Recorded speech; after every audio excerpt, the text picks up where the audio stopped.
ትናንትና እከሳችኋለሁ ባለው መሰረት አብርሽ ሩታና ገኒን ከሷቸዋል። ምን ተፈጠረ የሚለውን እንስማ። ስም በማጥፋት ወንጀል ከሰናችኋል።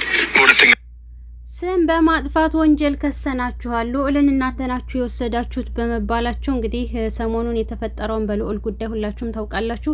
እናም በዛ መሰረት ዛሬ እኔ ሳልወስድ እንዴት ወሰድክ ወይንም ደግሞ እኔ ብዙ ሄርሜላ እንዴት ወስዳችኋል ተብለን ተከሰስን ብሎ እንግዲህ በዛ በስም ማጥፋት ወንጀል ገኒንና ሩታን እንደከሰሳቸው እየተናገረ ይገኛል። ቀጣይ ደረጃ ደግሞ ራሳችሁ በቀጠራችሁት ቀን ራሳችሁ ፖሊስ ጣቢያ ባለመገኘታችሁ እዛው ፖሊስ ጣቢያው ራሱ ክስ መስርቶባችኋልና ሁለተኛ ክስ ሁለት ጊዜ ነው የተከሰሱት ማለት ነው እነ ሩታ።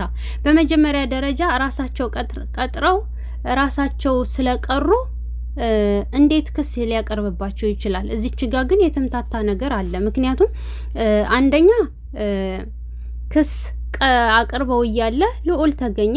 ሲገኝ ደግሞ ኦልሬዲ ተገኝቷል አግኝተነዋል ብሎ ያመለክታሉ። ከዛ ውጭ ግን እንዴት ነው ህግን አላከብርም ሲሉ፣ ለምሳሌ የመጥሪያ ወረቀት አልቀበልም ፖሊስ መጥቶ ኑ ብሎ ሊወስዳቸው ሲመጣ ፖሊስን ወይንም የህግ አካላትን ካላከበሩ ነው እኔ እስር ቤቱ ራሱ የህግ አካል ወይንም ደግሞ ራሱ ፖሊስ ጣቢያው ክስ ሊፈጽምባቸው የሚችለው ማለት ነው። እና እዚች ጋር ትንሽ ተምታታብኝ ማለት ነው። እንዴት ሁለት ጊዜ ይከሰሳሉ? እሺ እንቀጥል። ምን ተፈጠረ? ለሶስታችሁም ይህንን ወረቀት አድርስ ተብለን ነው የመጣ ነው። እርፍ ጭራሽ ኤፍሬምም ተከሷል። ኤፍሬም እዚች ጋር እሱ ምንም ነገር ላይ እንደሌለበት ነው ሲናገር የነበረው። ሩታም ልጇ እንደጠፋ እንጂ የምታውቀው ከገነት ጋራ ምንም ነገር እንዳልተነጋገሩ ሩታ ምንም ነገር የምታውቀው ነገር እንደሌለ ብሎም ገነት ደግሞ እነሱ የሚያውቁት ነገር የለም እኔ ነኝ ልጁ እንዳትወስዱት ብዬ የወሰድኩት ብላ በራሷ ባፏ የመሰከረች ያለችውን እንዴት ምን አይነት ማስረጃ ተገኝቶ ነው ሶስታቸውም እዚህ ክስ ውስጥ ሊገቡ የቻሉበት ምክንያቱም ገነት ብቻ ናት እዚች ጋር መከሰስ ያለባት ልጁን ለማንም ሳትናገር ይዛ በመሄዷ እጅግ በጣም ጥፋተኛ ስለሆነች ያዘው መጀመሪያ ገነት እዚች ጋር እንግዲህ ደንገጥ ያለች ትመስላለች። ምክንያቱም በሰላም ነገሮችን ፈታ እርቅ መፈጸም እንጂ የፈለገችው ወረቀቱን መቀበል አልፈለገችም። አንቺ ነው ወረቀቱ እኮ ያዘው ችግር የለውም። እኔ እኮ ወረቀቱን በኋላ መስጠት ትችላለህ። ገባ ኋላ ትሰጠኛለህ።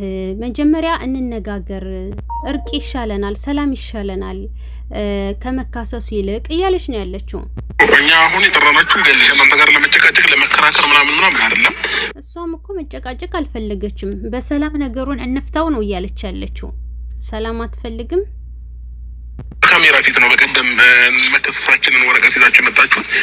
አቤት አብርሽን በቀለኛ ነው እውነት ለመናገር። ምክንያቱም እነሱ ካሜራ ፊት መጥተው ስለሰጡህ ካሜራ ፊት ነው መስጠት የምፈልገው፣ ስለዚህ ብድሬን እየመለስኩ ነው እያልክ ነው።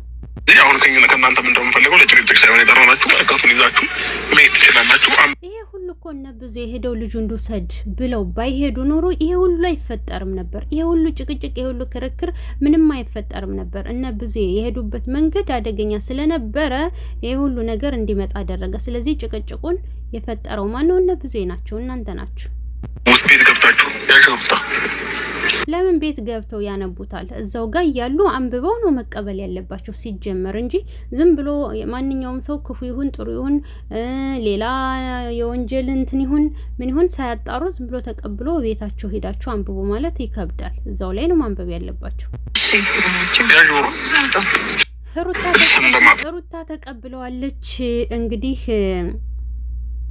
ግን ሆኖም ማለት ነው ገነት እኛ በሰላም እንፍታው ነገሩን እንታረቅ ክሱ ምንም አይጠቅመንም ነው እያለች ያለችው። እና ገነት ኤፋም ምንም እዚህ ነገር ውስጥ አያውቅም፣ ዴቭም እዚህ ውስጥ የለበትም፣ ሩታም የለችበትም። ሩታ ብታቅ ኖሮ አታለቅስም ነበር። ስለዚህ እኔ ነኝ እናንተ እንዳትወስዱት ብዬ ስላሰብኩኝ የወሰድኩት ልዑልን። ዴቭን እንደውም አረጋጋት እንጂ ያልኩት ለዴቭ ራሱ የነገርኩት ነገር የለም። ያልነገርኩበት ምክንያት ደግሞ እናንተ ተወስዱታላችሁ ብዬ ስላሰብኩ ነው። ስለዚህ ክሱ ተጠናክሮ ሲቀጥል መጥቼ ይዤው ሰጠዋ እያለች ነው ያለችው ገነት ማለት ነው።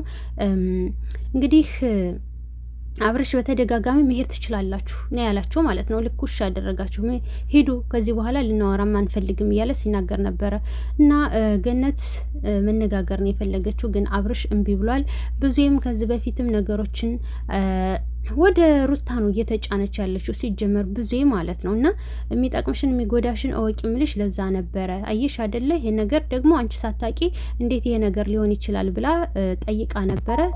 ገኒም ያው ያለውን ነገር መልሳላታለች ማለት ነው። ግን ገነት እጅግ በጣም ስህተት ነው የሰራሽው። አሁን አንቺ እናቱ ነሽ፣ በዚህ እድሜሽ ስህተት ፈጥረሽ ልጅቷንም ስህተት ውስጥ ከተትሻት ማለት ነው። እጅግ በጣም ያሳፍራል። በዛም አላችሁ በዚህ እንትና ሄርሜላንም ነው እኮ የከሰስሻት አብረሽ ብሎ ነበረ አብርሽ ማለት ነው። እና ሄርሜላን አብሬ የከሰስኳት ከዚህ በፊት አንተ ልጅ ወስደህ ስትሰጣት እሺ ብላ ተቀብላ ቤቷ ስላስገባች፣ ከዚህ በፊትም ደግሞ ልጄን ወስዳችሁብኝ በህግ ስለተቀበልኩ ብዙ የቤት የመታ ስለፎከረች ለዛ ነው የከሰስኳችሁ።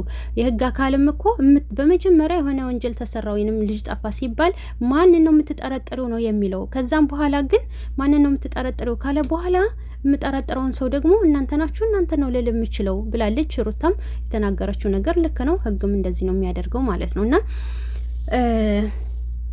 ለማንኛውም ምንም ብትሉ ምንም ማለት ነው ክሱን እንኳንም ከሰስክ ምንም ችግር የለውም፣ ካልደፈረሰ አይጠራም። ስለዚህ ገነት ደግሞ ገኒ ብዙ አብርሽ የሚያውቁት ነገር አለ ብዬ አስባለሁ። እውነቱ ይወጣል፣ የሩታ ስምም ይጠራል። እሷም ደግሞ ተጠያቂ አይደለችም፣ ምክንያቱም ልጇ ጠፋባት እንጂ ምንም ነገር የምታውቀው ነገር የላትም ባጭሩ ማለት ነው። እንደገና ደግሞ ህግም ይረዳታል። እናት ናት፣ የጠፋባት ልጅ ነው የምትጠረጥረውን ሰው ተናግራለች። እዛች ጋር ደግሞ የጠረጠረችበት ምክንያት ሙሉ ኤቪደንስ በቪዲዮ ራሳችሁ የተናገራችሁት ነገር አለ። ምንም ያሳስብም ያሳፍርም ነገር የለም። በኮንፊደንስ ሂዳ ሩታም እንትን ትላለች። ስለዚህ ከዚህ በኋላ እኛ ምሳ እየቋጠርን መተን እንጠይቃችኋለን አልካብርሽ ማለት ነው። እና እሱን ለህግ ተውላቸው እነሱ ይወስናሉ አለችው ሩታም። እና በነገራችን ላይ ሌላም ሰው እኛ እንኳ ባንመጣ ሌላም ሰው የሚጠይቃችሁ እንልክላችኋለን አልክ። እጅግ በጣም ያሳፍራል። በልጅህ እናት ላይ እንደዚህ ማለት።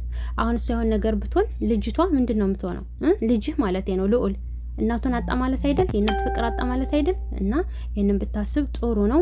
ሄርሜላም ደግሞ ሩታን የሆነ ነገር ስትናገራት ነበረ እና ኖ በዚህ ልክ ክፋት ጥሩ አይደለም፣ እንዲታረሙ ስለፈለኩኝ ነው የከሰስኳቸው ብሏል አብርሽም ማለት ነው። እና በዛም አለ በዚህ እንግዲህ ገነት ደንግጣለች። ሩታ ፊቷ ላይ ምንም ጭንቀትም ድንጋጤም አይታይባትም፣ ምክንያቱም ከወንጀሉ ንጹህ ስለሆነች ወይንም ደግሞ አብራድ ገነት ጋር ስላላበረች ማለት ነው። ገነት ግን የሰራሽው ስራ እጅግ በጣም ከባድ ነገር ነው። ምክንያቱም እንግዲህ አንቺ ነሽ መደራደር ያለብሽ ከነሱ ጋር ሲሆን ከጀርባ የሆነ ነገር ሊኖር ይችላል። ሴራ ተሰርቶ ሩታ ወይንም ከአብርሽ አጠገብ እንድትርቅ እንድትታሰር ስለፈለጉ ነው ብዬ ነው የማስበው። ምክንያቱም ገነት የአብርሽ ቤተሰብ ስለሆነች አብራዚ ነገር ውስጥ ላይ እንትን ብለው ነገሩን አቀነባብረው ሩታ እስር ቤት እንድትገባ ከዛ እነሱ በነጻነት ልዑልንም እንትን ብሎ ከዛ ሄርሜላ ጋራ እንዲኖር ያንን ነበር የፈለጉት ማለት ነው። ግን ደግሞ ሩታ ፈጣሪ እዚህ ጋር ጠብቋታል። ፈጣሪ ሀቋንም ያወጣላታል።